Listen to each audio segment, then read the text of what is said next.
Hello there. Thank you for joining us from wherever you are. We're coming to you live from our studios here in Kukumlimle. Our digital address GA0992539. Our lead stories this hour. NDC gains 275 votes as against the NPP's 148 votes in the controversial Sydney West constituency seat after a court ordered the EC to count votes in a disputed ballot box for the Sydney West DA primary school polling station. And about 10 persons arrested as police dispersed NDC supporters who massed up at the Electoral Commission headquarters with rubber bullet and tear gas. Details coming up shortly.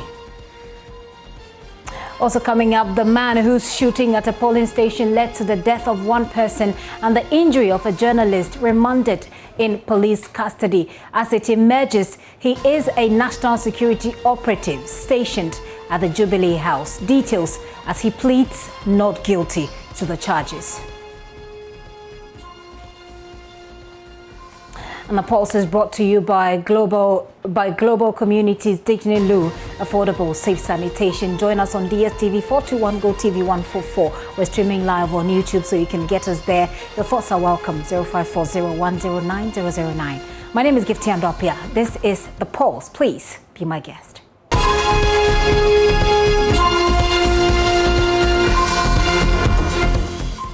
Welcome to the show. Let's start this afternoon from the Sydney West constituency in the Bono East region. That's where a hold-up in the election result left the structure of parliament still unclear. Today, a high court in Winchi threw out a petition by the governing NPP seeking to annul the declaration of the seat. Let's come. Let's come.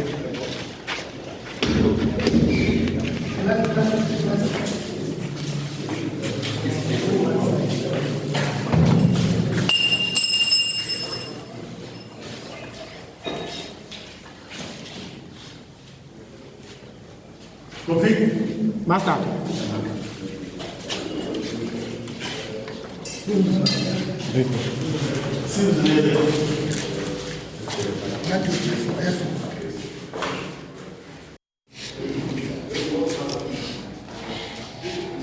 That's what they yeah. More important, we have 1, 2, 3, 4, 6 manuals back this year. So the same thing. So are you satisfied? This is what we feel first. So when the election is successful, before now do this at the end of. Hello. Yeah. What's that? Then they start. We must check that part. So let's see.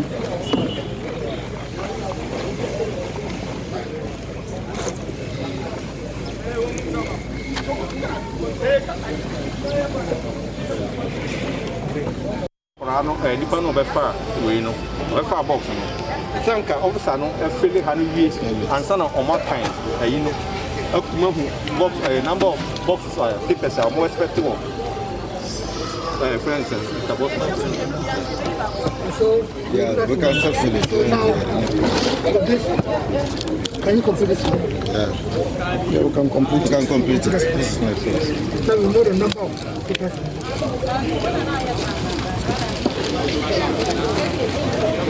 What about I'm coming. No. This was not the ballot box. We want to make so whatever we are doing here, we are dealing with what is the ballot box. What are you have kept it there? Fine, no, it's not a matter of contention. It's not a matter of contention. What are being their custody? What they have done, nobody knows. Fine, they have kept it. How many days? But they have kept it. Yeah, they brought it from home. We got it from the house. We are going to ask them.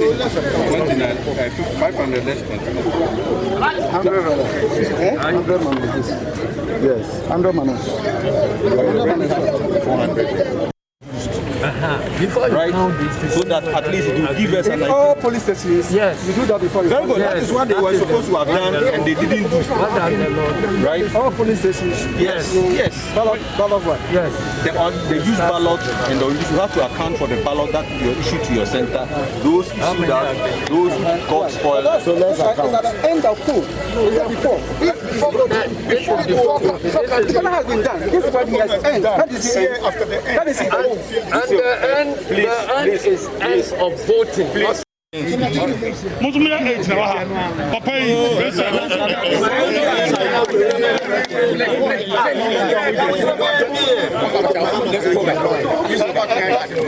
Excuse me, go back a bit. Go back.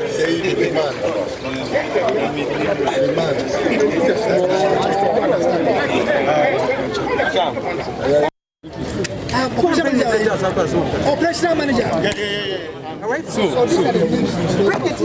Let's mention the names. If your name is not mentioned, it means you have to leave this premises. That is it. Hello, sirs.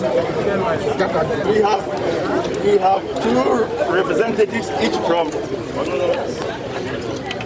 NDC and NPP. Those from NPP are Honorable Damboche and Mahama Saidi. So you raise your hand.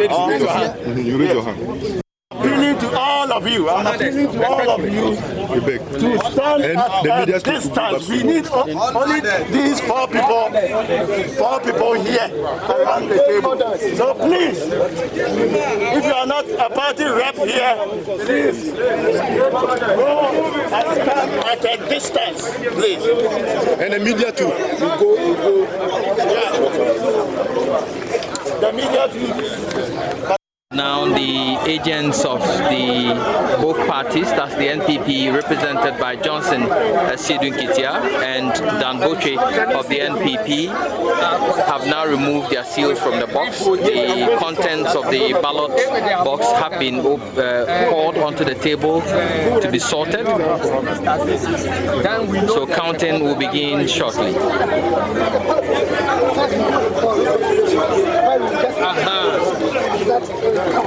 Yes, let's do the reconciliation first.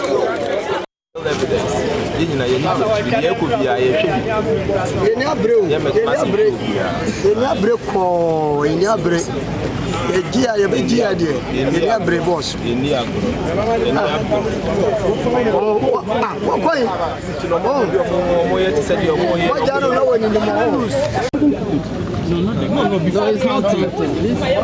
Before ballots are counted, 4 counting comments. So this should have been completed. See one. When he went and picked the distance. When he went and you should have done it before. But you are who? Deputy. When he went and brought the box. Finish doing what you are doing all the time. But whatever you said we are straightening it out. That's what we said. So let's straighten it out. Why? You said we are straightening it out. Let's straighten it out. But I'm saying that you said we are straightening it out. That's what you are doing. So straighten it out. How do you trace those that are... Oh, that's not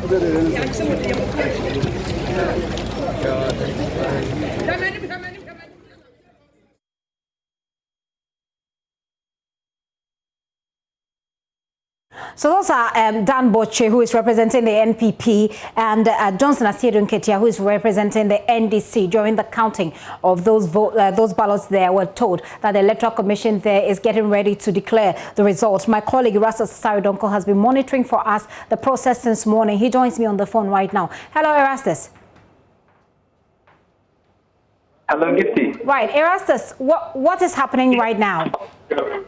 So after a long process of going through to ensure that the disputed ballot box, its contents are opened in agreement with all parties involved, and counting began. They then cross-checked all the leaflets in the ballot books to ensure that there is no overvoting. And when all parties were satisfied, they now added it to the entire collated results of Senate West constituency, and they've calculated that. The calculation is what they were doing right now. I must say that they have finished calculating. The initial figures I'm seeing here, and this will be confirmed by the Electoral Commission soon, is that the NPP currently has 13,100. 13,100 for the NPP. The NDC has 13,116. 13,116. 116. And so we are expecting that the Electoral Commissioner will declare the results in due time for the winner of the Senate West parliamentary election. So currently, we are waiting for them to input all the data and then do the formal declaration here at the Techiman Divisional Headquarters of the police. Well, Erastus, so as we speak, I want us to just take our viewers and our listeners who have not followed the process back a little bit. Earlier, there was a court case. Now, this when they went to court, I want you to bring us up to speed on what happened prior in court, which led to the counting of this particular polling station as we wait for the EC to declare the final results. Right. So let me fill you in before the EC comes in.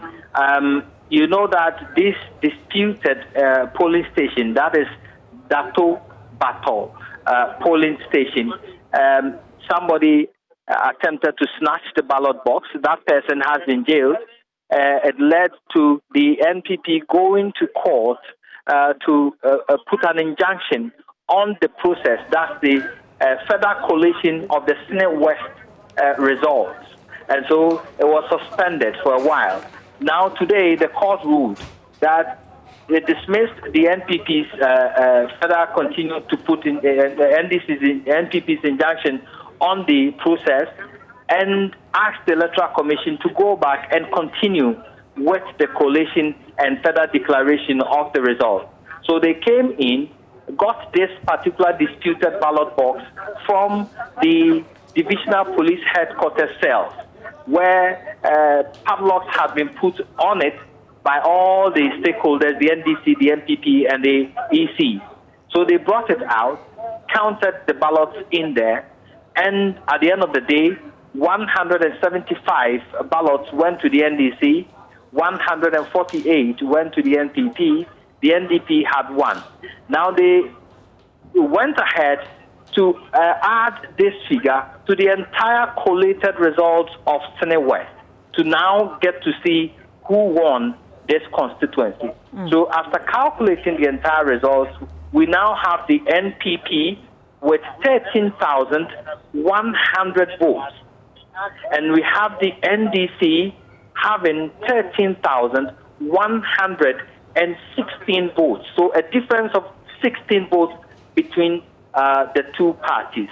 So though the Electoral Commissioner is yet to officially declare winner of this election, I can say that the NDC's parliamentary candidate won this election.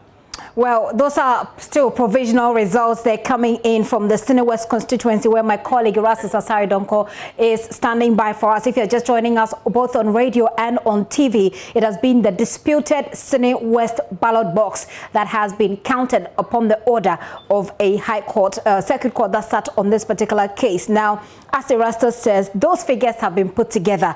The initial figures from the polling station was 275 for the NDC, 148 for the NPP, 1 for the NDP. Those have all been computed, including the previous ballot boxes that were counted earlier on election day.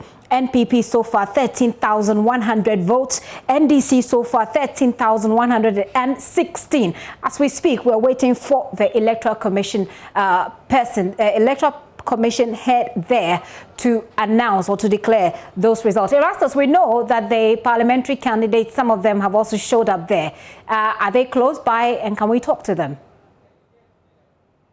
Hello, Gifty. Right, Erastus.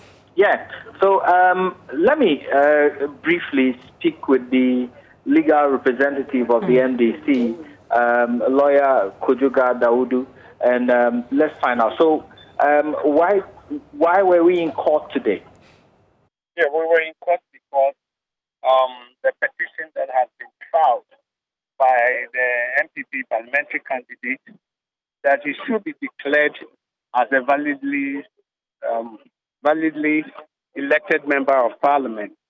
However, we said that the petition was incompetent, it was defective, and while they came today, led by lawyer Obri Wahin, they agreed with us in the position of the law we have espoused. And they said that, yes, they agree that they should have declared before coming to court.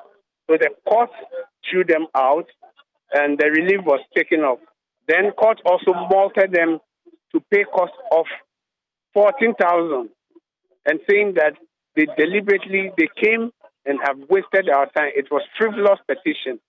So the court agreed with us and also said nobody can stop a electoral commission, a constitutionally mandated body, not to go ahead with its work. So that is why when we had finished, then at the bar, that is the lawyers, we agreed that let's go and meet electoral commission and see the way forward. It was there that they decided, the NPC decided that they are coming to the divisional command of Nkechima for the ballot to be counted. So we know what has happened afterwards. I do have the NDC candidate for Senate West currently here. How do you feel at the moment? Well, at the moment, I think I have to thank my God. I have to thank each and everyone, my lawyers, Dr. Agauda, Honorable Professor Jare, Dr. Lawyer Jima, the General Secretary, being my party agent today, Honorable Condensada, Honorable Dr. Let me hold on because Gifty, hold on for us. They are now taking the entire results inside the Divisional Police Headquarters, followed by all the stakeholders. I'm trying to enter the room to get to know what is going to happen from there, because we are waiting for the declaration, formal declaration to be done. The EC has entered the charge office of the Divisional Police Headquarters with the agents of the party, and the security is tied here at the entrance of the charge office, and they are not allowing anybody in, with the exception of some media houses. I'm trying to weave my way in there to find out what is going on inside the room. Right. But what I can report in here is that the ballot box, the results, and the various stakeholders, the NPP, the NDC, have been ushered into the charge office, and some people have been prevented. Erastus, while you wave your way into the location of the ballot boxes as we speak, I want to just find out, initially, from some of the videos that you sent us, we saw the NPP's representative Dan Boche, in a banter, a sort of a banter with the Electoral Commission officer and then the NDC's representative, Johnson Asiedu Nketia. What was that about? Well, in fact, the exchanges many. It's a process they were going through. And so at every point in time when they disagree on something, he and Mr. Dan Boche had exchanges. They disagreed a lot on a number of issues. So I do not know which one you are referring to particularly, but a number of issues cropped up right from when they entered the premises here, the divisional command. The NDC disagreed that indeed they should count the ballot papers in the box because, according to Mr. Asiedu Nketia, they did not go to court to count. And so it became a heated argument until they both agreed that they should count it, and they counted it. On the line, as the votes were being counted, there were times when if the certain part of the process is not transparent to Dan Boche, he will protest. Mr. Asiedu Nketia will back in. It will become some, argument, and then they will sort it out. They will move on. That is how it's been like throughout the entire process. Well, Erastus Donko there, he is at the location. We're waiting for the declaration of the result by the Electoral Commission in the Senate West constituency.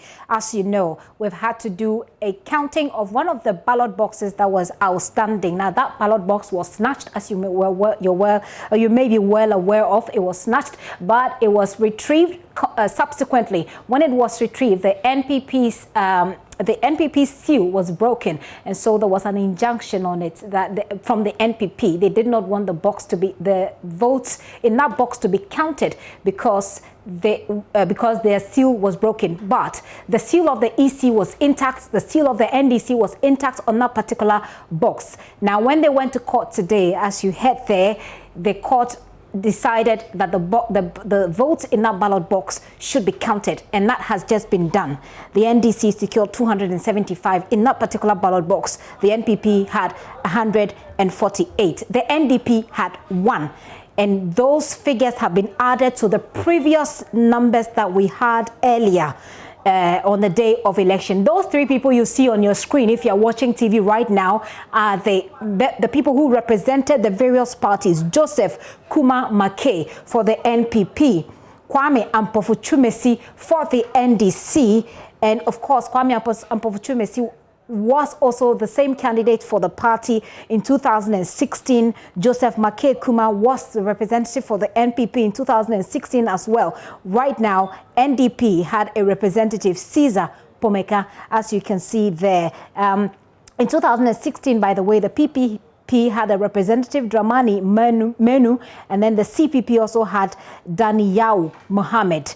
As we can see, it's brought down or whittled down to 3. And out of the 3, we're looking at 2 of the candidates now. Right now, we're waiting for the declaration of the result. Let's go to Erastus Saridonko right now, who is on the ground. Erastus, what is happening on the ground right now? Go ahead and tell us. Currently, a number of party representatives, both parties, NPP, NDC, are locked behind the charge office of the divisional police headquarters. Now we have the regional electoral commissioner in there. We had a number of NPP, NDC, Johnson Asidin Kitia is in there, Mr. Damboche is in there, a number of the NPP guys are in there. I am locked behind the door and I'm not allowed to enter the charge office where they are to know exactly what is going on in there. We've asked them, they said they were going to come out for the declaration, but they need to finish what they are doing inside there. There are quite a number of party activists outside who want to go in there, but they are prevented from doing so, and that is why we hear the exchanges outside, because they've been prevented from going in there. The police are saying that there are too many people in there, and what they are doing needs to be done before they can do the declaration in a few minutes. But I must say, security here is very tight. A number of armed policemen at the frontage of the charge office at the moment, where the EC and the other dignitaries are inside. We have quite a number of armed military men outside here in the perimeter of the divisional police headquarters. When you go out, we have armed men outside as well. And outside the walls of the divisional headquarters, you have a number of supporters for the NDC and NPP also gathered in there, anxious to get to know who won the Senate West parliamentary elections. But as I told you, for the figures we've been told, and we are here as they write this on the pink sheet, 13,100 for the NPP, 13,116 for the NDC, and that is what we have at the moment. So we are waiting for them to come out of the room, and then we'll be able to, but I'll still try again to see if I can enter the room to see what is happening in there. And while you try, Erastus, I want to find out who was allowed into the room. Do you know? Yes, I know the agents of the NDC were allowed in there, including Johnson Asidin Kitia and some of the lawyers of the NDC. Also, we have Damboche and some of the NPP agents as well allowed in there. The EC is in there, and some of the other returning officers of the EC are also in there, plus the regional police commander and his men are also in there as well. Erastus, for purposes of our listeners on radio right now who cannot be there and see what is happening there, describe to us what is happening there right now. Well, so let me start from outside the walls of the divisional police headquarters. Quite a number. The place is full with 4x4 vehicles, a number of them. the Land Cruisers, V8 Land Cruisers, full to the brim, and they represent the dignitaries and officials who have gathered in here. A number of supporters have also been allowed, and they are outside the perimeter, gazing deep into the perimeter, observing tightly and waiting anxiously for results. They are also gathered in their numbers over there. When you enter the perimeter, we have armed military men at the gate. They are manning the gate at the moment. And then we have a number of journalists and party agents, supporters, sympathizers, also under the mango tree here. And then when you descend down to where we did the collation, the frontage of the divisional police headquarters has been cordoned off with EC tapes, and there is a table in the cordon where the collation was done, the counting and everything was done. Then you enter the charge office proper. In front of the charge office, we have armed policemen who are currently manning the gate and not allowing anybody to enter. We have the operations commander standing in command, in front of the armed policemen. We have a number of journalists who were not able to go inside. They are also standing in front of the charge office as well. So that is the scenery as we have here in the divisional headquarters. Let me see if I can. I've been told to stay off, but I'll try to see if I can still enter and get to fill you in on what is happening. And I can imagine what the situation is right now. Erastus would like to find out what is supposed to happen next. We know that we're waiting for the EC and those who have entered the charge office to come out and declare the results. Is that it? Exactly. What is supposed to happen next? And I can just imagine what is going on in there is that we are waiting for just one thing. Everything has been done. The agents for the two parties have signed the result sheets, the pink sheets. They are content with it. Those who are disappointed already have left. So in there, I am thinking that they are going to sit down with all parties and let them agree that, yes, they are going to declare the results and everybody will stay calm and go his way. That's what I'm thinking. Because that is the only thing that is left now for the declaration, official declaration, to be done here by the regional EC boss, and then everybody will go his separate ways. But right here in front of the divisional headquarters, they agreed, and you could see both parties agreed that, yes, whoever has won, and they were content with it because it went through a painstaking process, I must tell you, Gifty, because to count the ballot sheets, the torn ballot sheets from the book, one by one, the pieces, one by one, to ensure that they tally with the results in the ballot box, was a painstaking exercise that they have to go through. At a point in time when they were done, somebody will say, no, I missed the count, let's go over, and they will go over all that again, about 400 and something ballots. Papers being counted one by one. So after the process, they all agree that, yes, they've both taken themselves through a rigorous exercise that has proven that, yes, whatever results they have come up with is okay. And so I did not see any protest from any of the parties, and they've now been ushered into the charge office where the regional police commander is in there. The regional EC boss and his two returning officers are also in there. The agents of the NDC, Johnson Sidun Kitia, lawyer Kujuga Adaudu is also in there. The operations commander for the Techiman regional, the Bruno East regional police command is also in there.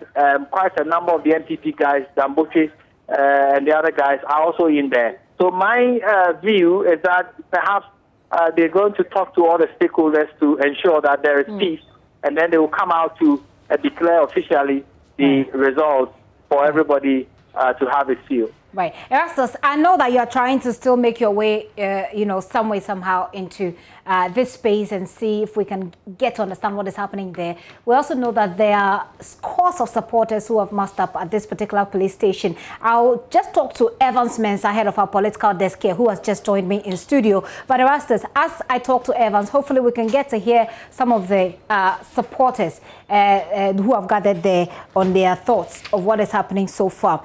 Erastus Asari Donko there in Cine West. Right, Evans, you're welcome. It's good to have you. I know that you've been monitoring this from afar, behind the scenes as well. What are you reading so far? So it's good that Erastus has given us an update on the counting, which is I guess this is what it all boils down to. We're still waiting for the Electoral Commission to sort of endorse and then declare the formal results.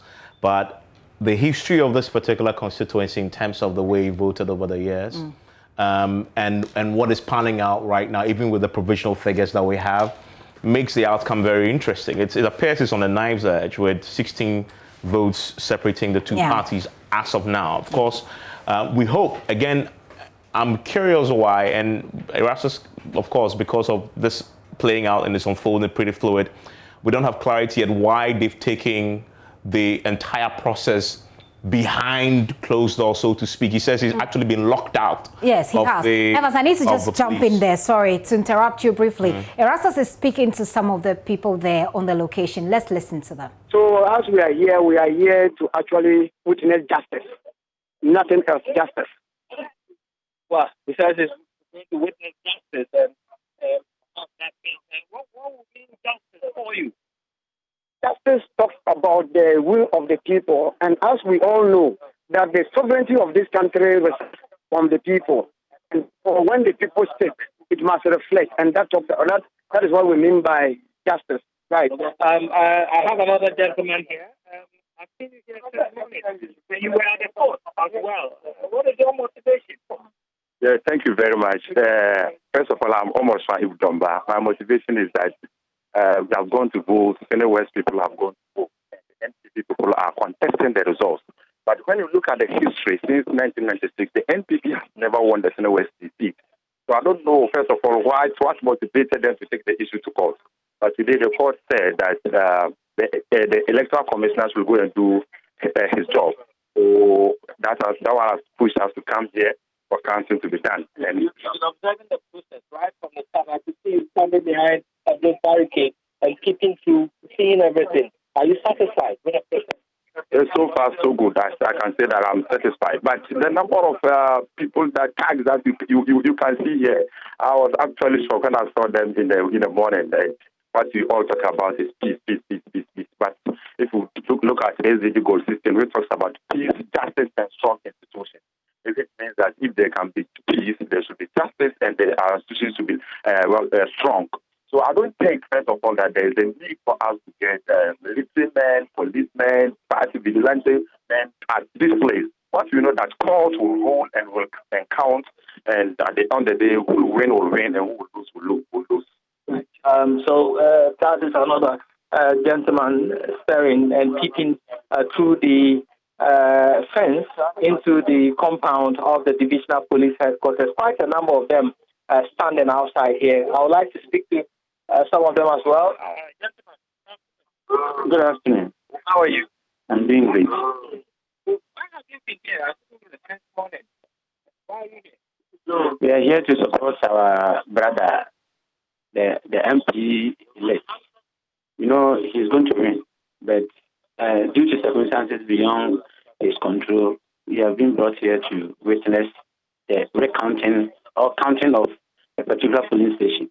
Though I'm from Sichuan, I'm an NDC man, and I have the obligation as an NDC person to come here to support the MP of Cine West. So currently, what are you waiting for? We're waiting for the declaration because we have observed, and I can tell you for sure, though I'm at the back of the building, but I can tell you for sure, after the coalition, I think the MP will win back his seat. So you had another gentleman in here. Expectations are high. They are all peeping through the barricade and, waiting anxiously that any moment the EC and its entourage will come out and they will do the official declaration for them to have their seals. Yeah. Right. Erastus, I'll be coming back to you shortly as we all wait. But Evans Mensah, head of our political desk, is here with me in the studio. Evans, you were making a point about the process. Yes, I mean, Erastus has told us, as it keeps unfolding in Senate West, that after the counting of this disputed ballot box, they added it to the remainder of the collated results prior to today. And then they took the entire process behind closed doors. As in, they went in the inner recesses of the police station where they were. And he himself and other journalists who are following this have been locked out of the process. I mean, knowing the way our election processes had gone, or the way the tradition surrounding very open public declaration of results, especially at the collation center, it's just my hope that the final official declaration of the winner will be done the way all other collation center constituency results are done, as in the full glare of the public. The Electoral Commission officer will emerge from the inner recess of the police head station there and declare it for everybody to see, with the media monitoring and covering it live. Especially when this is disputed, right? Especially when this counting is as a result of a court case. You want the entire, they did the first part of it in the open, which is the counting. And then somehow they've taken it inside. The key part is the official declaration, right? In fact, we had the NDC candidate on your show sounding as if he's won it, right? I mean, of course, from the provisional figures, it appears that there's a 16-vote margin between himself and the MPP candidate, putting him in the lead. But we have to still wait for the Electoral Commission's officer to make the official declaration. I hope that will happen in the full glare so we can hear and settle the dispute about this. But I was making the point about the history of Senate West. I am surprised that it's come down to a knives edge contest in this year's elections. Because if you Senate West is a stronghold of the NDC. They've always won that seat, not more than 51%. I mean, the least they've gotten in terms of that particular constituency since 1996, as my checks show, is 51%, which is 2016. But if you look at the trend, they've been on the downward trajectory. I mean, from a high of, in 1996, of 79.8%, they've consistently lost votes, but they still won it, right? Till their lowest margin of victory, percentage terms of 51.9% in the last elections. Now it's come down to 16 votes. Now, in real terms, if you look at the actual vote difference for the 2016 elections, it came down to 1,482 votes. That was the difference between this NDC incumbent, who is still the candidate, Kwame Twumasi. He won it with, this was a marginal seat, right? It's 1,482 votes the last time. Now we are talking about 16 votes, possibly being the margin he will win it by. And so I'm looking at that and I'm thinking that that sort of closeness this time either will show that either the MPP had done a very good work on the ground and had managed to close the gap quite significantly, or maybe the candidate himself had waned in terms of his ability to bring in votes as he did in the last elections. But a lot of things were at play, right? And it comes down to this ballot box that was snatched. Okay, now it sort of cast the entire process in doubt. It's actually good, right, that the court had made a pronouncement. That is how disputes are resolved in a democracy. And now the EC had the power to go ahead after the court's declaration to do the counting. All we await is this formal declaration. But the question really to ask is, why is Senate West important? Why are we spending time talking about this? Now, because that is a seat that if NDC wins, puts them dead center, equally divided in Parliament, 137 seats for the MPP, 137 seats for the NDC, with one independent. I mean, so that is why the seat is so critical in how in the sort of the definition of the fourth parliament's architecture the eighth parliament architecture going forward. And no wonder it's so keenly contested. And you see the caliber of people both parties have dispatched to be their agents on the ground, reflecting the importance of Senate West. You have an MPP stalled, as in Dan Boche himself there on the ground. Yeah. You have Johnson Student Ketia himself, because they appreciate how critical this is. We know that the independent candidate says is going to sit with the MPP, right? But that is how close this is going to be. If the NDC wins this, puts them sharing the seats equally, then the one person now becomes the decider who has that simple majority. I mean, so that is why Senate West is important. That is why we're keeping an eye on what is unfolding in Senate West. And everybody else is waiting for the declaration to put this entire thing to rest. It's a question of whether the candidate who loses by 16 votes wants to challenge the process further than they've done. I mean, I've seen the MPP candidate on the ground. Yeah.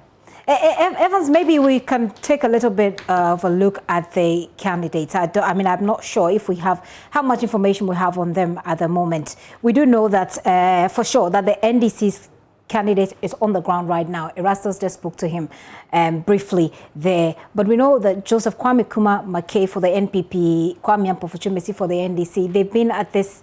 I mean, they didn't just start today. They were the same people for the parties in 2016, and they fielded them again in 2020. And then we're looking at the figure dynamics that you're just taking us through. Yeah, I mean, for the MPP, it makes sense, right? Because as I said, you would have to maintain Joseph McKay Kuma, because for a seat that is, as I've said, is a stronghold of the NDC, that they won it by 79% in 1996 and 60%. On the average over the years, for a candidate, Joseph McKay Kuma, who then manages to perform to the extent where, for the very first time, the party manages to close the gap to its closest margins yet, with a difference of 1,400 votes in the 2016 elections. It just shows that if you keep him, he can cause an upset. In fact, if there's a win for the NDC tonight by 16 votes, it should definitely give the NDC some cause for concern. But that really wouldn't matter. As I say, if you won it by 1 vote or by 10,000, 50,000 votes, it's still a victory. All right? I mean, you still get 1 extra seat in Parliament, so that shouldn't matter much. But if you are playing the long game, as I hope the NDC will be playing, you'll be looking at what this means for 2024. Because as I've said, they've been winning it, but in terms of the margins have been dwindling over time, with the lowest being 2016, and now even closer in terms of 16 votes, right? So you're looking at it, asking yourself, if this trajectory continues, what happens in 2024? What happens in 2024? Okay, so you have to look at that long game. But for now, because of the way Parliament is going to turn out, you really don't care. You simply want, even if it's 1 vote, you simply want to win and be in there. And so you have a say. And Elton was telling me, parliamentary correspondent for years, was telling me, if they manage to get this Senate West seat in Parliament, if it comes to the nomination of a speaker, they'll have a big say. In fact, it will actually come down to MPP putting up a candidate. They also, NDC putting up a candidate as well in terms for a speaker. And that could go down to a vote, as in who becomes the speaker. And of course, we know that an independent candidate might certainly go the NPP way. We've had the NDC say consistently, even during the election, before the votes were counted, it looks like they have their eyes on the speaker. On being able to choose a speaker or have that big say, as you say, in Parliament. But Evans, I'm wondering what this could do for the massive nationwide protest that we've seen across the country. One of the key things for the NDC has been that they are protesting the results of this particular election, but they've been very involved in this one, meaning this. Yeah, I mean, I found it curious, I must say. I mean, just a short while when I was listening to Erastus talk to Victor Kujaga Daudu, he made a pronouncement about in this case, the MPP was didn't want the EC to go ahead and do the declaration. Yes. They're going to court for that purpose. In fact, when it came to the ground, we saw the videos of Damboche objecting to a lot of things. At a point, yeah. But you see Asedun Ketia encouraging the process to move forward. Now, it says a lot, right, about what is playing out at the national level with the NDC saying that, well, we don't accept the results. But when it comes to Senate West, where they know that they are in the lead, they want the EC to be given the free hand to declare the results. And I heard Adaulu say that the EC is a legally mandated body to do the official declaration. That is actually the law. I mean, and it applies in parliamentary as it applies in presidential. Okay, and so back to the question about what would this mean for the national. Yeah, could this be the soothing factor, for example, for the NDC, given that they have disputed the election results? Absolutely, possibly. I mean, because remember that consistently, even the flag bearer had pitched the parliamentary angle, as in we're getting the majority in parliament, etc. If they win this, they split parliament equally in equal halves. That can be a consolation at best for the NDC. As to whether that will have a knock-on effect on their presidential grievances, I can't tell. But for the masses out there who are on the streets, just watch this play out very closely. Today they were at the EC headquarters protesting. But that same EC is superintending over the Senate West. Your general secretary is there, in fact, encouraging the EC to do his job and saying that they must be allowed to declare the results. Why? Because he's seen, per the counting, that his candidate is going to win. I mean, so if you are on the ground protesting, you should watch the optics of it playing out there in Senate West. And you have to take a cue from that as to what you decide to do. Because it's the same electoral commission. I mean, that is supervising Senate West as in the national elections. And it's gone to court and come back and counting. I'm just waiting for the declaration to be done. Certainly that's what we're all waiting for. Now, Mani Rasasasari Donko is on the ground for us. If you're just joining in, we're waiting for the declaration for the Senate West constituency results, which has just, been wrapped up with the final polling station that was outstanding. Erastus, have you made any headway getting into that room right now? I'm still being disallowed from entering the premises. I don't know why, because other party agents have come and they've been allowed to enter, but I've still explained myself to them, but they don't want me to enter.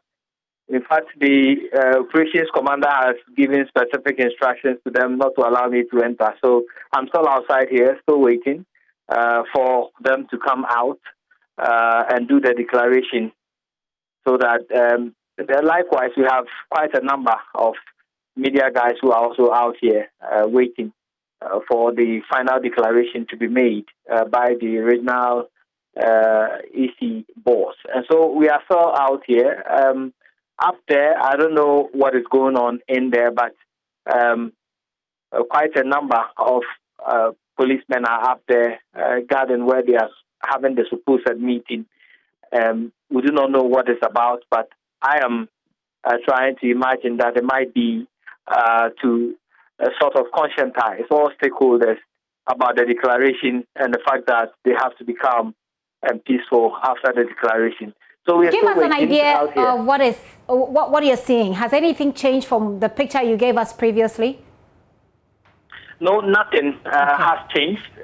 Nothing has changed, with the exception of some party agents who are entering. Okay, I can see one BNI officer come out, and then there is the candidate for the Techiman South NDC, Mr. Bayre. I will try to speak with him shortly. Mr. Bayre, good afternoon. Welcome to the afternoon, my brother. You with Mr. Bayre, who is a Techiman South parliamentary candidate for the NDC. That is clear that the NDC has won. So we'll now be visiting the Techiman City. When you say administrative procedures, what has been going on? Oh, it's just trying to understand each other, and then the list of the person who has won, and that's the NDC candidate. So perhaps preparing the stakeholders' mind for the final declaration. Exactly, that's what they are doing. Let me speak to you about your own to the sort of people losing their lives. What are you saying? With the Techiman South Street, like we told you, we are never going to give in today or tomorrow. Once we have finished with the Senate West, we are coming to Techiman South with full force. We have won the seat. There was no coalition, and we expect the EC to do the right thing. We will never give up. We will insist. You know, democracy, we suffered to move from independence, got our independence, moved from military to democracy. In that case, it was very clear. And I was surprised about the incidents of Jane Mensah. You heard on air saying that Techiman South wasn't part of the declaration. Did you hear? Yes, and surprisingly, the following day, then she decided to add the parliamentary. We fight till the last end. We'll never give up. You hear from us. That's Mr. Bayre, who is the NDC candidate for Techiman South. I've now gotten a call from the operations commander that I can enter now. So, Gifty, I'm entering to see what is really going on. Give us a mental picture of what you see as you go along, Erastus. Yes, so I'm in here and the meeting is going on upstairs. And so I'm going to climb the stairs now to get to where the meeting is taking place. So we are being led. A number of journalists are being led up the stairs now. We are climbing now to where the meeting is being held to get more information as to what has transpired so far. But you heard from Mr. Bayre that they, just as I told you before, they are trying to conscientize the stakeholders, the declarations, and they need to be patient and they need to be peaceful after the declaration to forge a common. That brings me to the question about who was represented there. Do we have the two parliamentary candidates in this room? Do you know? Okay, yes, I can say that. Okay, I'm inside the room now. Great. We could tell from the tone that it's just gone down. It certainly sounds like the meeting is still ongoing and you do not want to disturb the meeting. But if you can give us, maybe step out and give us an idea what you see right now as you've entered the room. Seated at the head of the table, and I can see the NDC on one side, and the NPP is also on one side. They are doing tabulation. I must say, figures are being calculated, and you can hear them.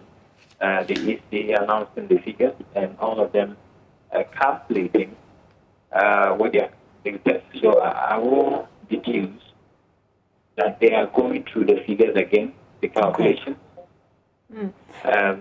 My understanding of this will be that perhaps there is still not clarity as to somebody understanding that, okay, all of them understanding that the figures they arrived at is the final figure. Erastus, just a quick one. Before you... Telling the figures out one by one and doing the collation. Okay. Erastus, do you hear me? At this round table, full of all the stakeholders, I can see Johnson is here with his calculator. On the other hand, his lawyer is also on the other hand doing the calculation. And I can see on the other MPP side the MPP agent for that polling station, the seated polling station. Dandoche is seated close to him in that order. And they are all doing the calculation at the moment. So, Erastus, I just want to find out, what you reported earlier. On what is happening. Sorry, Erastus, you reported earlier that the figures, as were announced after the counting, was signed by the parties. Is this correct? Reaffirm. Yes. Yes, it was inputted onto the pin sheet, and it was signed by all the agents we saw. So I wouldn't know the effect of this tabulation again until I find out. Okay. They are seated around the round table, so it's difficult pulling any of them out of the round table to ask questions. But let me find out from the officers around to see if I can get some answers for you as to what is happening at the moment. That's Erastus Asare-Donkor there. He's our man on the Sine West constituency, trying to get for us that declaration that we're all waiting for. As Erastus is reporting right now, those the votes from that disputed ballot box were carried into the police station. He's been invited into the police station now. What he says is that he sees the NDC and the MPP and some other officials seated on a round table doing what looks like a recalculation. Evans, I'm wondering what your guess is at this point. I think it's just the right thing. Also because a lot is dependent, a lot is hanging on Sine West. And again, because it's 16 votes, right? You have to, if you have to do it 3 times, collate everything. Just to be sure that just so you leave no doubt in the minds of any of the parties that what you have declared or put out is what it is. Okay. And I think it's just from the abundance of caution. Again, having seen what has happened over the last few days since elections, I think it's a confidence-boosting measure that even after, as Erastus has said, and we are waiting the Electoral Commission to make the declaration, even after the parties had signed, let's sit around the table, let's retabulate the figures. Everybody is happy. If you want, call for another one. And let's retabulate. I think if that is what is happening, I think it is the right thing to do. Because of how important Sine West has become in the bigger scheme of things in Parliament and in this country, you must give it your utmost attention and be very careful in the way you sort of tabulate the figures. The MPP had major issues with it. We have the Dan Botwe raising many concerns when they were about to do the initial count. Yes, it was done. They took it into the police headquarters room itself, and they're doing a retabulation. That is key. It is, for me, is a confidence boosting measure. Okay. It may turn out to be still 16 votes, right? But what then will be the implication? You know you've lost. But then, Evans, what will be the implication if they do, after this retabulation, they realize that the figures have changed? I mean, hopefully that won't happen, right? Hopefully that won't happen because they've done it. I hope they've done a careful job.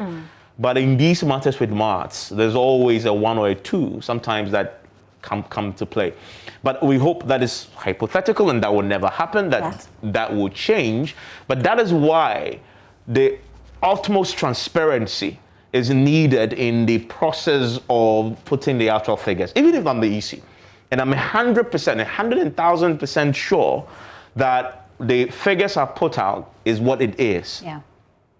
Even if nobody requests for a recount, because it's 16 votes difference, and because it's Sine West, and because the parliamentary balance hangs on it, I would say, can I do another count? Just to be absolutely sure that this is. And from what Erastus describes in the room, it gives a very peaceful picture of 2 parties who are haggling over the numbers in a constituency that means everything for both sides, calmly waiting for the EC to retabulate.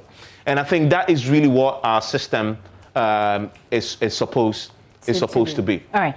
Evans, I'll come back to you. But if you're just joining us, I want you to know that it's almost 4 p.m. right now. The counting started, I think, at somewhere around 12:30 or 1 p.m. It's almost 4 p.m. The counting has ended, but we're doing tabulation right now. Erastus Asare-Donkor, a man on the ground, tells us that they have, even though they finished the counting and put it together with the NDC leading with 16 votes, they've had to go back to do retabulation. We have Erastus on the ground. But Evans, we talked about the the nationwide protest that have been organized by the NDC. Well, today, the supporters hit the streets as they protested in front of the Electoral Commission headquarters earlier today. Police and military personnel were forced to fire rubber bullets to disperse the supporters, many of whom were clad in red, and they were seen burning ties as well. My colleague Masol Agbagba was there. We're just waiting briefly for the declaration of those results. I want you to take a look, if you're watching, and listen to this report from the Electoral Commission headquarters today when the NDC amassed there. When we come back, we'll take you back to the Sine West constituency.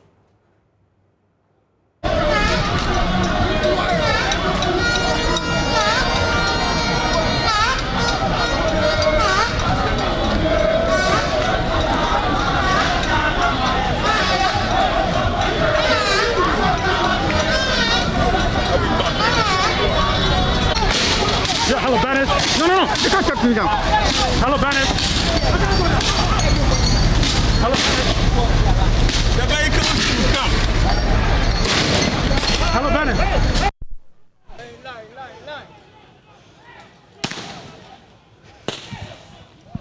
Rubber bullets police are using to disperse the crowd.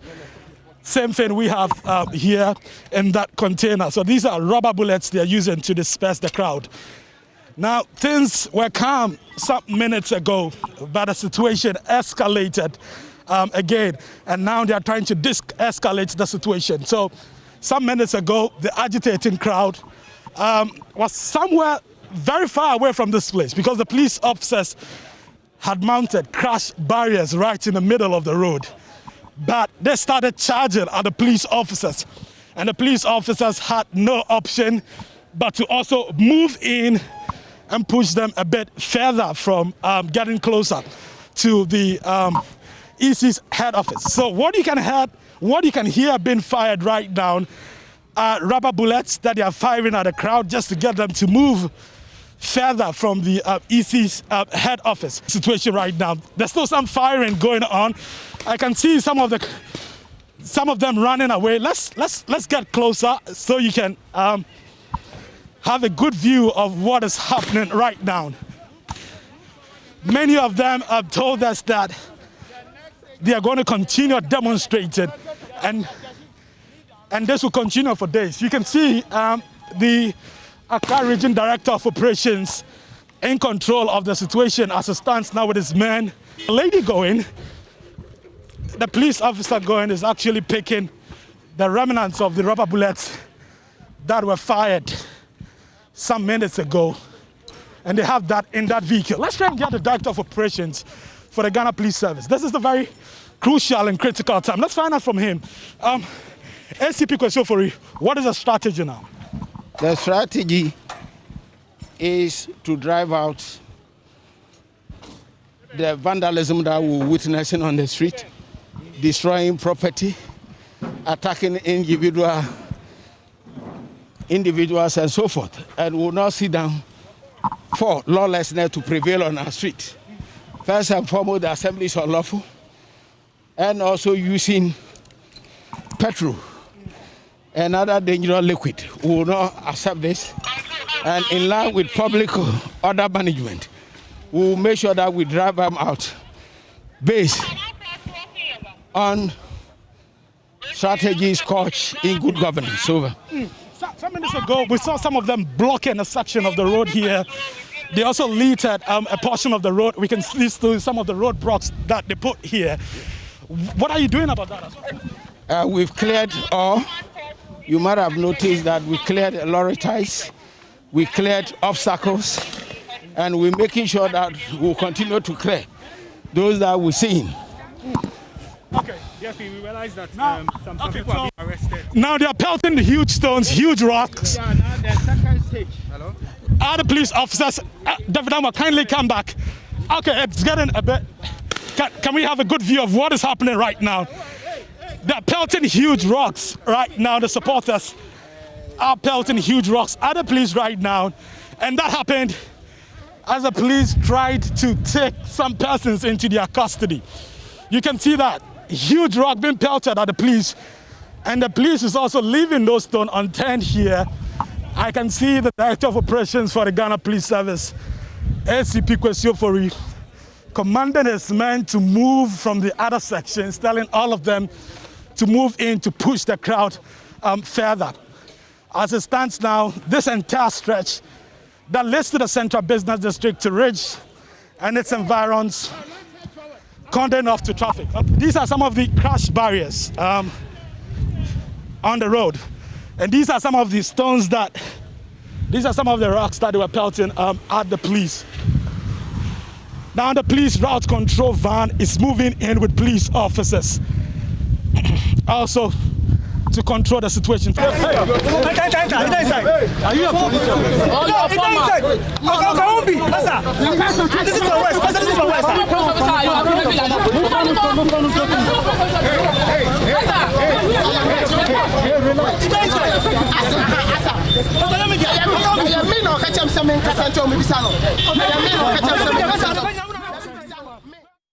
So if you're listening to this on radio, that's the point at which some police officers were making some arrest of some of the protesters there. I'll take you live to the NDC headquarters. They're holding a press conference right now. Sami Jemfi, who is a communications officer, is addressing that press conference. Kufuor, our president today, being the plaintiff, I said that because 10 people voted without biometric verification, all the votes should be allowed, and that the election results were not free and fair, and all that. Today, a whole constituency, no verification, and you say John Mahama should accept the results. What kind of hypocrisy and double standards is this? How? At least be consistent. Or they don't believe in the fact that voting without biometric verification should lead to the annulment of results. It is so clear, the evidence is overwhelming. And ladies and gentlemen, you can see that I'm rushing because we have a lot of issues to share with you. If you want to see these pink sheets, I'm telling you, we have, as we speak, we are not done with our audit. We have more than 10,000 polling stations where people voted without biometric verification because they cannot be found on the face of the pink sheets. And if there was no verification, then it means that either impersonation or multiple voting or other forms of overvoting took place. And if you look at how this is very predominant in the Ashanti region, it is very clear that the reasons why, in some cases, they stamped and wrote it, but in Ashanti region, they didn't, is because they were engaging in multiple voting. It was deliberate. It was to allow them to rig the elections. And so, I have explained to you the widespread cases of pardon that we have so far uncovered, overvoting, and clear acts of stealing like the SDA trial Primary 1 example, and other acts of overvoting. We have thousands of them. I've also explained to you the absence of entries of persons who voted without with biometric verification on the faces of pink sheets. We are talking about 40%. This is substantial. It is significant. And it undermines the entire elections because it is an illegality. It sins against Regulation 32 of CI 127. So don't be too quick to say that the NDC doesn't have any evidence and we don't have any case rejecting the results. We have absolutely every right to reject the results and embark on protest actions without prejudice to the other options available to us, because indeed the election results declared are fraudulent.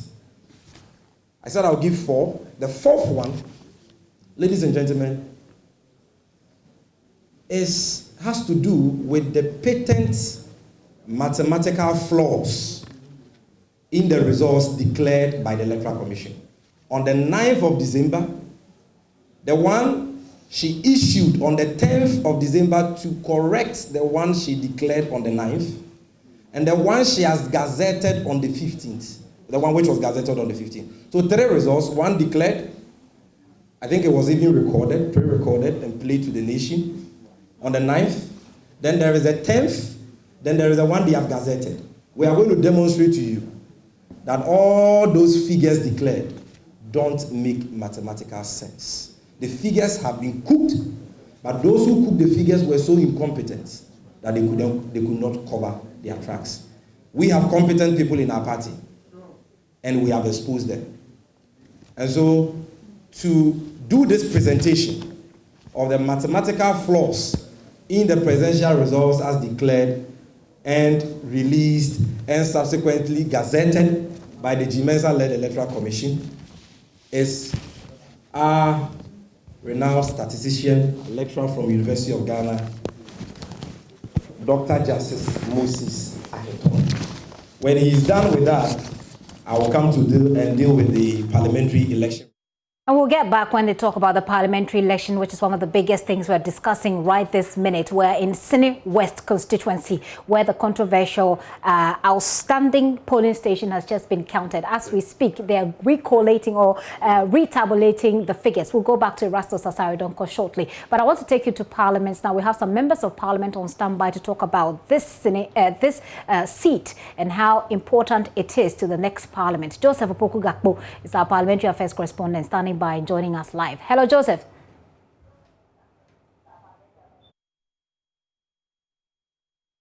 Gifty, the reactions, depending on which side of the house you are speaking to, have actually been varied. For some of the folks, particularly on the majority side, they make the point that their colleague, who is actually the MP for Mina, has indicated that he will join their side of the house, so they are very much comfortable. I'm speaking to the Honorable Kwame Agboja, the Honorable Member for Menchia North as well. The Honorable Collins also would also join us in a while. But let me begin with Honorable Agboja. So Sine West, the declaration that's coming from the Electoral Commission that we're covering this evening is that it's actually a seat that's gone to the NDC. Your reaction? Well, I think a little justice has been done in that part of the country. We believe when you go to Techiman and others, it should have been a foregone conclusion that the NDC has got majority in Parliament. The government is determined to use force and other unauthorized methods to ensure that this becomes something which gives them the opportunity to claim that with the addition of the independent candidate, which the president clearly said, I cannot work with you. The president openly said, I cannot work with you. Since when did the president change his mind to say he can work with him? So we believe we've got a majority if they declare Techiman and others. So for you, there's a sign of more seats that are likely to go to you, the NDC. The difference is that this seat was actually never declared. After a lot of dragged court processes, then eventually was then declared as an NDC one. Your point is that it's a sign of more seats that are likely to fall to the NDC? Without a doubt. The NPP knew Techiman is a seat that NDC has won. They've done enough to convince our colleague who they threw out of Parliament in a very unparliamentary manner. They just basically kicked the guy out, which is never done before. But now he says he'll join their side, which means that if the results stand as it is now, the majority would be 138 in favor of the NPP. No, because we believe Techiman is our seat, which is so far taken away from us. Do you get the sense that something that can be resolved before January 7? I suspect government to use every possible means to drag that case, using the court system even possible, to make sure that the determination of that is never done until the 7th, which gives them the opportunity to attempt to install a speaker. Everybody knows that is their game plan, and that is what they are going to do. But the question I ask again is, since when did the president realize he can work with the former MP? Because he declared, I cannot work with you. He's the same person. So this is politics without principles. That is a sad thing. I'll get back to you in a while. The Honorable Collins Osamankwa is the MP for Menchia North. First of all, Sine West has gone to the NDC, the indication being that it's 137 going into the next parliament. It's a lot for the MPP, I guess, that you would have wished wasn't the case. Well, I think based on the parliamentary system of governance, the number of seats determines which party forms the majority. And for me, that is the essence of democracy. The MP for Mina, who stood as an independent candidate and won, has solemnly pledged to join New Patriotic Party as far as Parliament is concerned.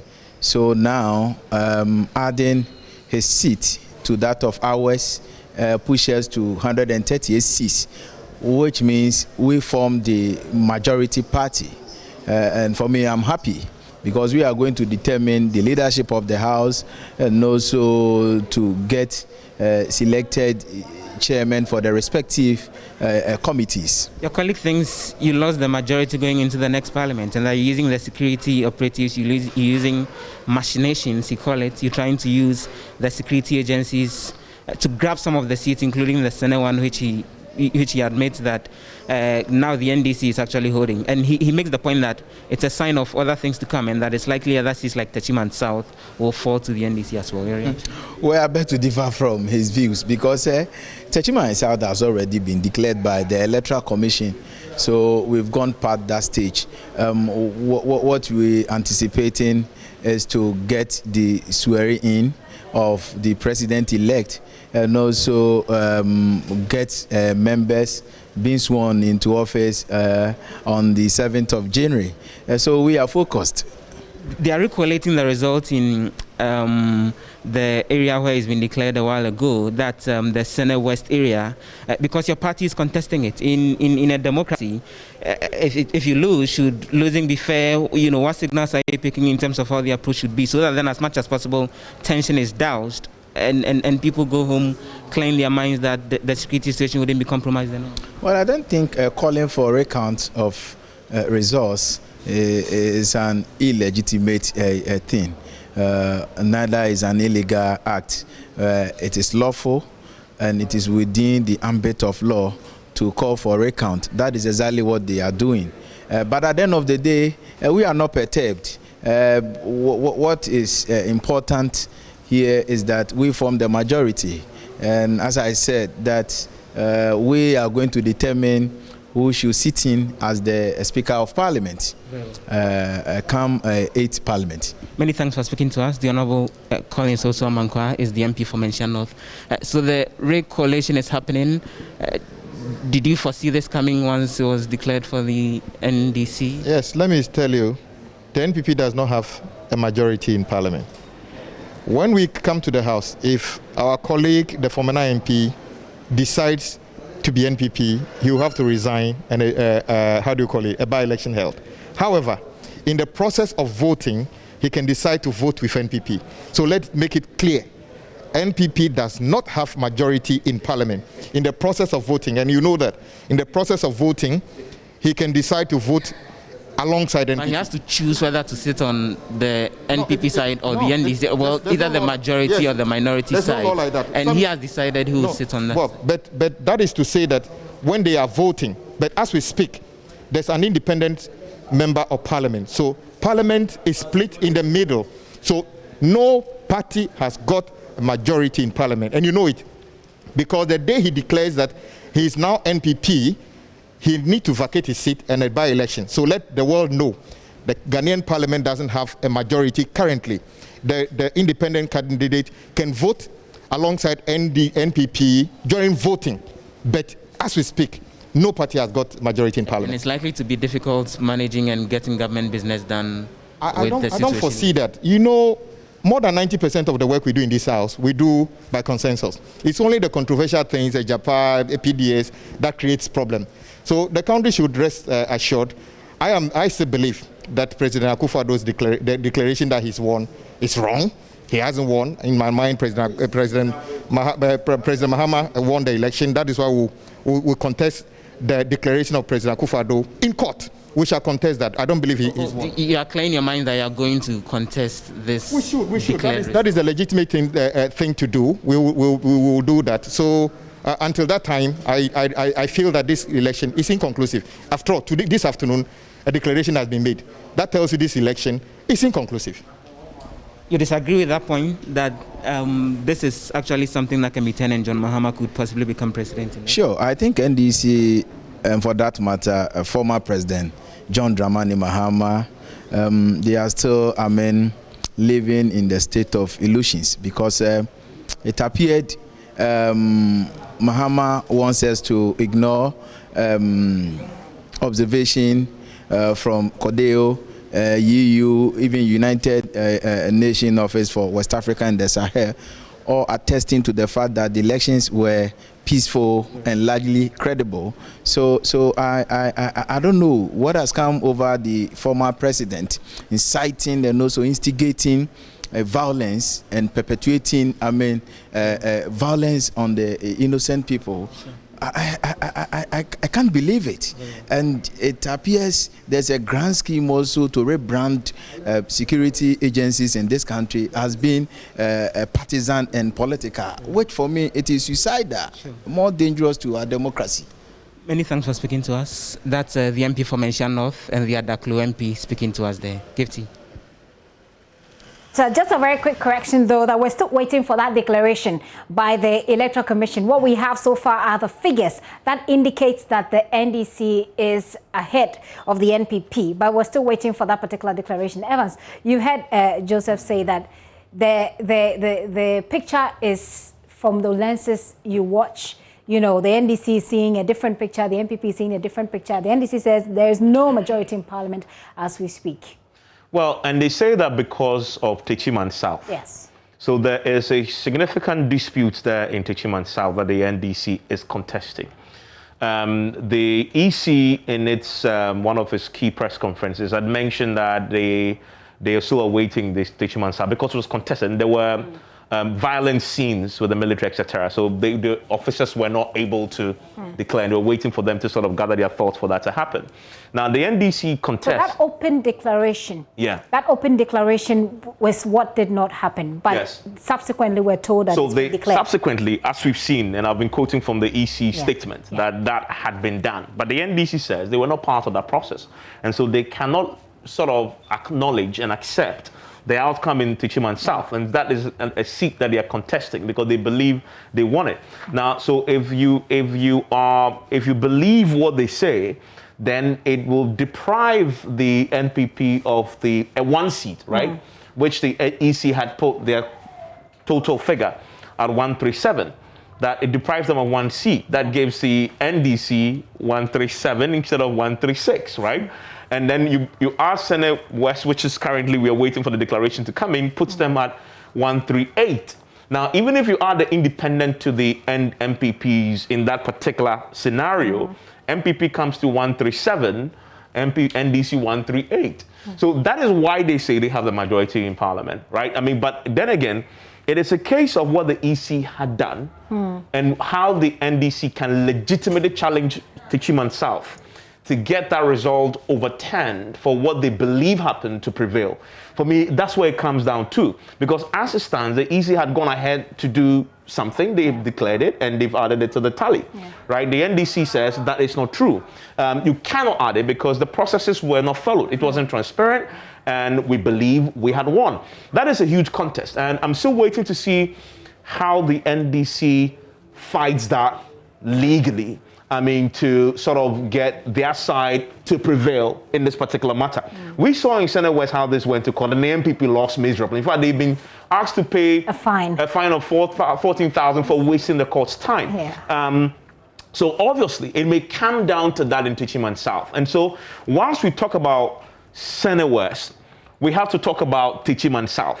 Because although the EC had done it, the NDC says, well, we don't believe that is a reflection of what actually should prevail, and they're contesting that. And so if you bring that into play, it changes the dynamics quite significantly. But then again, as we've always said, there are procedures for challenging an outcome that the EC has endorsed and declared if you're unhappy with it, which is ultimately going to the High Court to file a proper case, as the MPP did in Senate West. And it was thrown away.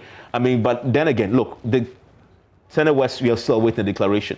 And we learned from Erastus that apparently this recollation or retabulation that is now happening in the inner recesses of the police headquarters there is based on a request that the MPP had done after they had apparently, and we are waiting for this to be confirmed, lost the seat by 16 votes, right?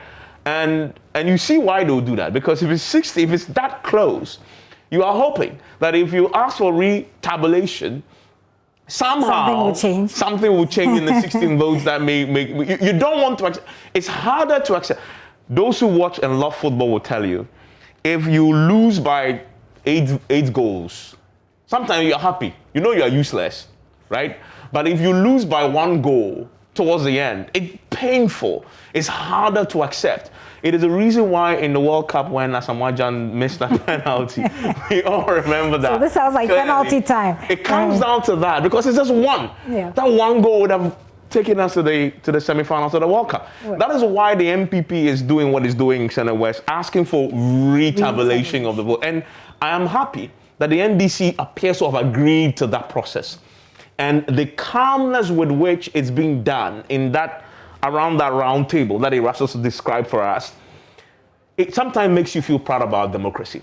That in the midst of all this tension and disagreement, in this one constituency that can sway how Parliament pans out in terms of the balance, the two sides, in spite of the calculations, tabulations, and retabulations, are happy to agree to another. To actually sit down and retabulate the figures. I mean, even although one party has won by 16 votes, and in fact could have said, no way, I don't want any tabulation because something might happen. The NDC has agreed to the MPP's request that let's retabulate, although they've done it already. And the scene Erastus described there is one that really sometimes you look at our democracy and gives you confidence. They are seated around the round table. Yeah. And there's calmness in the calculations that have been done again. Well, that is what you hope will be replicated across the board. Across the board. Well, to just bring this, a little bit of this in, that we don't know what happened prior to their agreement. their agreement to sit on the table. We met the calmness. Exactly. Okay, well. You do know that at the beginning, everybody was forcing themselves into this particular room at the police station, and they were disallowed, including the media, including our man Erastus Asaridoko. So we don't know what has happened before. But the good thing is, finally, they've sat down and they've agreed, and they are retabulating. And it's calm. Erastus went there, and Erastus was talking to us, and immediately entered the room. The calmness affected his tone. Exactly. It was so calm, and the quiet, no disturbance. That's it. I mean, it makes democracy very beautiful. And this is a fight over 16 votes, which is huge. That could turn, of course, if you add Techiman South to the question, which is so an open question. But this is so huge. And we should applaud the two sides. And General Mosquito is there. Jocelyn Kitia is in that room. Is there as well. Two big wigs of the parties agreeing to settle the matter using formal processes. I mean, honestly, the lawyers should tell us whether what Erastus described was retabulation. I don't know if it's part of the legal terminology or the law to do retabulation. But my point is, even if it is not, but it is the way to bring confidence to the outcome on both sides, do it, which is what they are doing in a room at the police headquarters in Sene West. Yeah. So what we're waiting for is for this retabulation. And when, like Evans has pointed out, when we join Erastus back, we'll find out what legal term they're giving it. What exactly is it? Some sort of recolation, retabulation, recount? No, not recounting, maybe recalculation. It sounds to me, the legal term, I mean, that is allowed is recollation. If you are doing it at the collation Because it looks as if they're putting together all the figures that we had from the election Recount is at collation center. Collation center. When they get to the, it's at the polling center. Polling station. Polling station, yeah. If you get to the collation center and it's done and it's added, and you want to contest, you want to recollect, then you recollect all the pollings. Yeah. So it's possible that is what is happening, that do the recollation again after you've done it the first time, which clearly the law allows that to happen. Well, we'll try and raise Erastus back and find out. What Erastus has reported a short while ago is that the retabulation, and we'll get the exact description, but so far the retabulation has been done for the NDC. Now, what is going on right now is the retabulation for the MPP. So Erastus is standing by. The NDC, by the way, is also holding a press conference at its headquarters. They were talking about the presidential votes earlier. We'll join them again when they talk about the parliamentary seats. They've indicated that they'll be talking about the parliamentary seats. So we'll be joining them once again. But Evans, I see that you've opened the smart wall. Oh, I've opened the smart wall, and I'm going to. I mean, we will definitely. I'm sure the directors will have to get our audiences to get that down so they can participate in that, because we want to show you this Sene West seat in history, in a trend, just to appreciate what is happening, and how the NPP had consistently hammered that constituency until what we are witnessing now play out. I mean, it is when you appreciate the history and the trend that you begin to again appreciate the gravity of what is happening in there. I want to come to this is so this what you see is this is in Bono East constituency, right? I mean, and this is this gray area here is Sene West. That's what you see there in yellow, right? This is the area in contest. And then for those who may have questions about it, I just want to circle it for you so you appreciate what I'm talking about. This area here is what is in contest right now. Now, this is 2020 parliamentary, and we haven't failed it for obvious reasons because it's still an issue that is playing out on the ground. We're waiting for the declaration. But if you go back in time to what it used to be before. So let's go back to 2016, for example. In 2016, what was the story in that part of the country? Now, I want to go back to the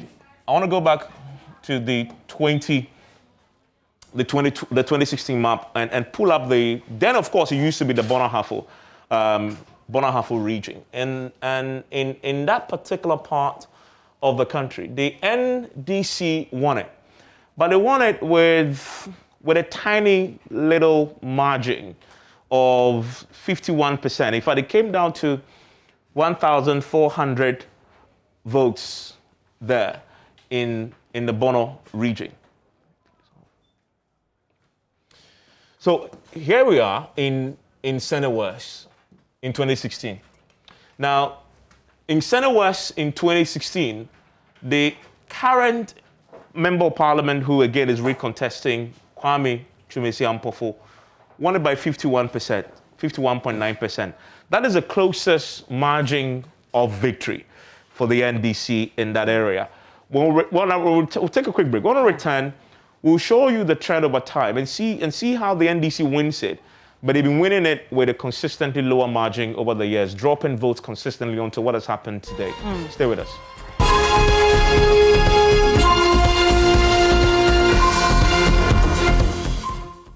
You're still watching The Pulse with me, Gifty Ando-Apia. Of course, we have some headlines for you, but we're having to settle on the Senate West constituency seat. Well, those figures have been put together. The NDC, after everything, is leading with 16 votes. But we're told that the NPP has requested a retabulation, which is being done right now. The figures have been put together already for the NDC. We're waiting for the NPP to be done, and we'll get back to our correspondent on the ground to get you more. Right now, there's more news at myjoyonline.com.